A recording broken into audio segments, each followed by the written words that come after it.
Today we will study one of the practicals, that is resonance tube experiment.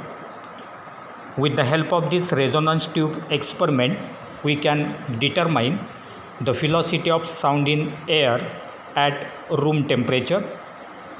For this experiment, the material needed is a glass jar filled with water.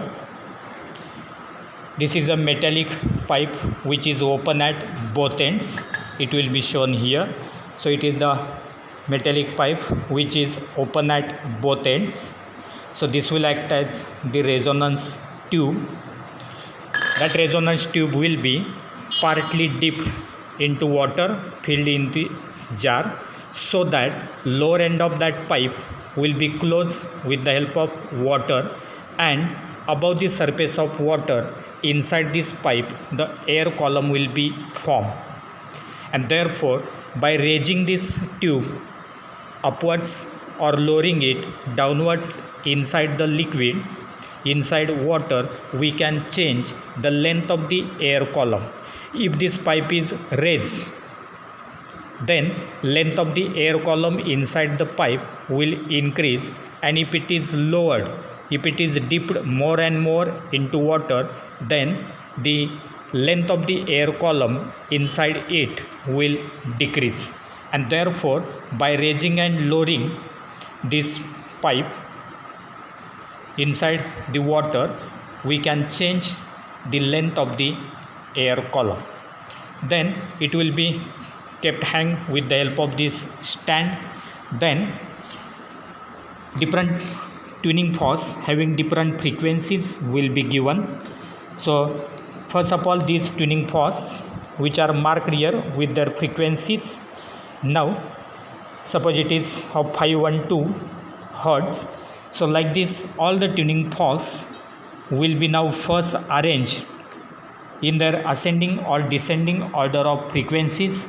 Here in the descending order it is arranged. So first fork 512, second is 480, third.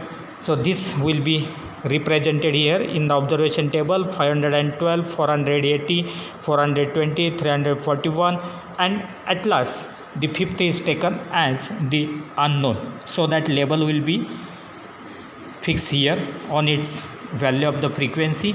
So like this 5 tuning forks we have taken here. Out of these 5, 4 tuning forks are having their known frequencies, and the fifth one is unknown.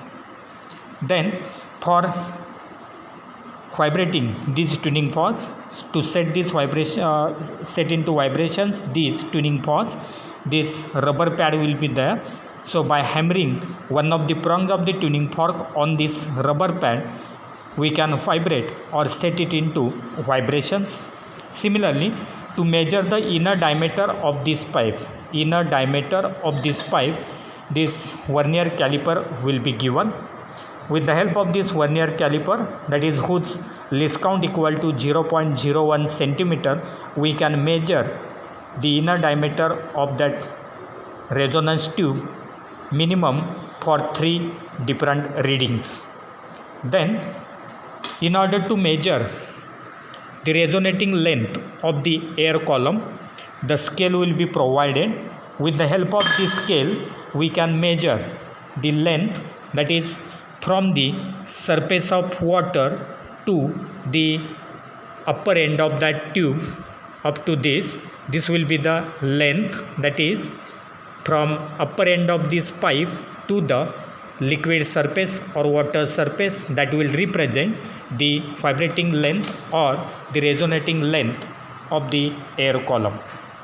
Now let us see first the formula, and then we will proceed.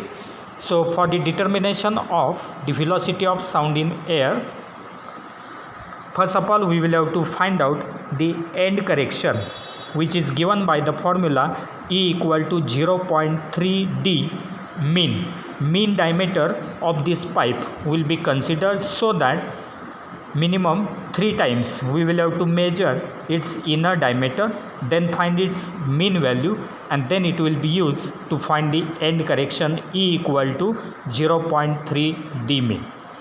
Second formula is for velocity of sound in air at room temperature, that is phi equal to 4 into mean NL.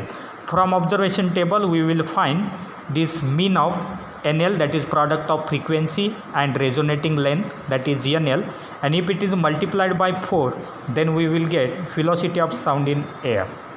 Then third formula is for the determination of unknown frequency, that is for fifth tuning fork, NS equal to Nx, that is the unknown frequency, will be equal to mean NL divided by Lx, mean NL upon Lx. So Lx will be the resonating length for that tuning fork of frequency Nx, that is unknown tuning fork. And therefore first of all we will find the inner diameter of this resonating tube. So to determine the inner diameter of the resonance tube, the first observation is given here. So to determine D, we have considered here main scale reading, that is a centimeter of that vernier caliper, then coincident vernier division from the vernier scale, that is B, then vernier scale reading, which will be calculated as C equal to B into least count, that is 0.01. Then adding this A and C we will get total reading, and if there is any zero error in the instrument then we can find the corrected reading. If that zero error is equal to 0 then total reading and corrected reading will be the same, so that as it is it will be copied here. Now here we are using this vernier caliper, it is also having zero error equal to 0. As there is no zero error, therefore total reading and corrected reading, both readings will be the same. And therefore let us see how to now find this reading. So for that purpose we will have to use this vernier caliper, and as we have to measure inner diameter of this pipe, with the help of horns we have to measure it, and therefore we will now hold this tube like this, and then horns will be inserted into it, will be fitted in one direction. As it is now fitted, horns are fitted instead of jaws, and therefore the main scale reading will be taken if it is 3.4. So for this reading the main scale reading is equal to 3.4 centimeter. Then we will have to find out the coincident division. Now if you observe on the vernier scale, the coincident division is 5. So main scale reading is 3.4, then coincident division is 5. Therefore we will find PSR, that will be equal to 5 into 0.01, that is equal to 0.05. And now the total reading will be the sum of A and C, that is 3.4 plus 0.05, that is equal to 3.45. As there is no zero error, the corrected reading will be the same as 3.45. So this will be the first reading for determination of diameter. Now we can rotate this pipe, and again we can proceed further. Again the jaws will be fitted, that is horns inside that pipe will be fitted, and then after fitting it, again if we observe main scale reading, vernier scale reading, then by same method we have to find it. But remember here, the main scale reading will not change, it will remain as it is 3.4 for all the three readings. Only there will be change in the coincident division, and PSR will get changed, hence total reading will be slightly changed, similar to that of corrected reading. Also there will be slight change between these. Then from this, if we find out three values of the diameter, then from these readings find out the mean diameter. Mean D will be calculated, addition of all these three divided by 3, and so that this mean diameter that is mean D will be calculated, and then by multiplying it by 0.3 the end correction will be calculated. So E will be equal to 0.3 D. So like this, by measuring the diameter, inner diameter of that pipe, we can find the end correction E. And now we will proceed further how to find the resonating length. So for that purpose, in order to find that resonating length, let us see the observation table now. So here it is observation table to find the resonating length. So it is having different columns, observation number 1, 2, 3, 4, 5. Then the frequency of the tuning fork N in terms of hertz, it is in descending order here, 512, 480, 420, 341, and at last unknown frequency Nx.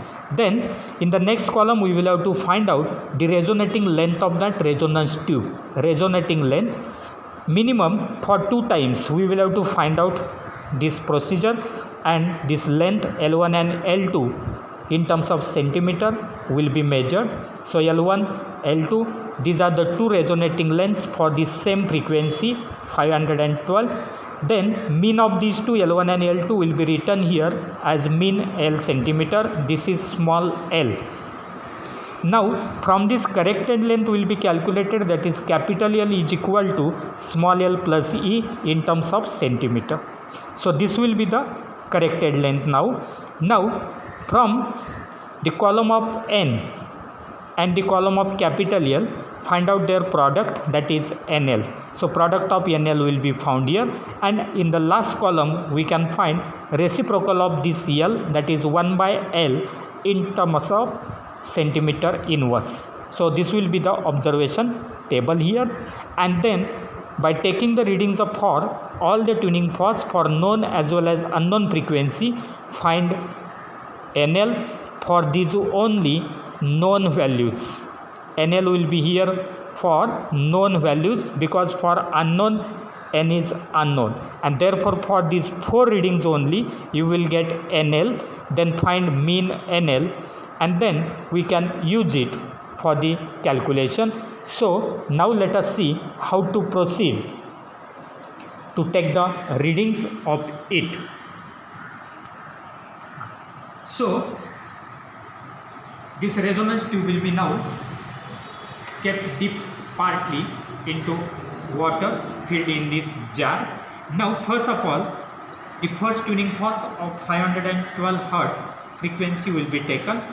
Then it will be hammered with the help of this rubber pad, and then we have to hold this tuning fork at the open end of this pipe. It must be held such that the vibrations produced due to the prongs of the tuning fork must pass through the air column, so that these prongs must be kept like this. If that tuning fork is kept in this way, then these vibrations produced due to the prongs will not enter into the air column inside the pipe, and therefore it must be in the vertical plane. That tuning fork must be held in the vertical plane above the open end of that pipe, so that the vibrations will enter into it. And then as soon as these vibrations are entering into this air column, it will get reflected due to the water surface, hence stationary waves will be produced there, and hence resonance will take place, that is large sound will be heard. Now this large sound will be heard only when the length of the air column is matching, that resonant length is proper, then and then only we will get that maximum sound. Now let us see, I will hammer it and then we will listen that maximum sound. So like this maximum sound will be heard here. Again I will repeat. So here maximum sound will be observed, and then with the help of this meter scale, now we can measure the resonating length. Now this resonating length will be measured like this. It is nearly 15 to 16. So it is 15.8. 15.8. So that resonating length is 15.8. So it will be L1, that is here 15.8 will be written. So like this, here we will write 15.8. Now in order to find L2, slightly that tube will be raised or lowered again, and then we can find the L2. So let us see how to. So this pipe will be now adjusted. I will move it downwards slightly through 1 or 2 millimeter. It will be changed, and again changing. By the same procedure we will find the resonating length. Now that sound is coming again here, but it is slightly decreased, and therefore I will again adjust the length of this tube. Now it is raised slightly, again repeat the same. Now maximum sound will be heard, and so again measure the length, that is the resonating length. So this resonating length will be equal to 16, so that 16 centimeter, that is the resonating length, that length will be written here in the place of L2, that is 16.0. Then 15.8 and 16, its mean will be calculated, so that suppose it is 15.9.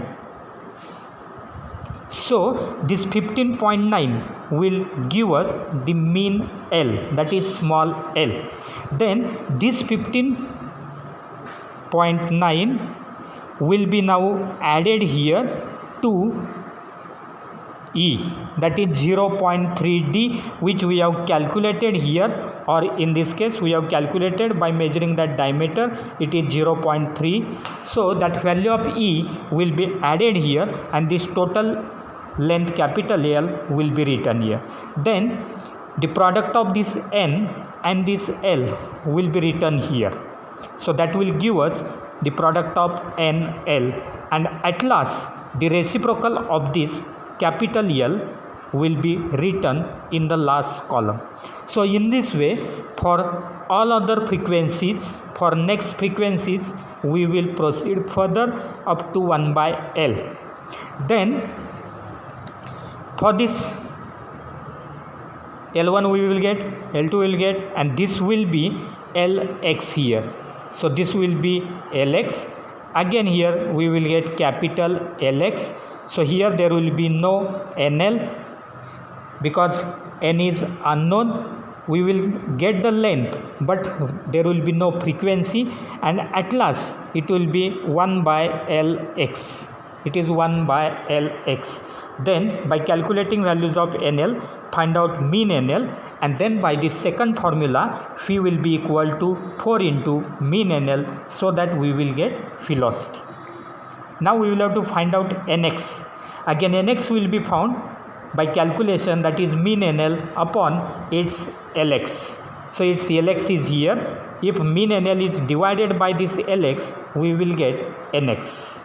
And now let us see the last point from this, that will be the graph. If you plot the graph of 1 by L against N, that is from last column and this second column, 1 by L against N, 1 by L against N. So this graph is a straight line passing through origin. Different readings marked with circles here will be plotted and then join, so that nature of the graph will be as shown. Now from this graph we can find again the value of this NX, that is unknown frequency. So 1 by L values will be plotted along y-axis for all the 5 tuning forks, and then frequencies for 4 tuning forks will be plotted here. And then let us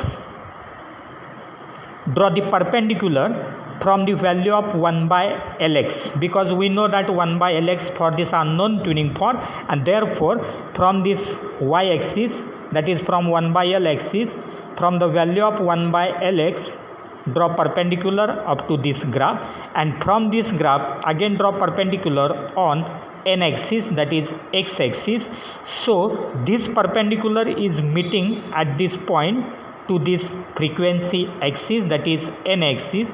This value will be the value of nx. So by observing only the n axis, that is frequency axis, we can find unknown frequency. So in this way we can perform this experiment to determine the velocity of sound in air, as well as to determine the unknown frequency of the tuning fork with the help of this resonance tube experiment. And that is the end.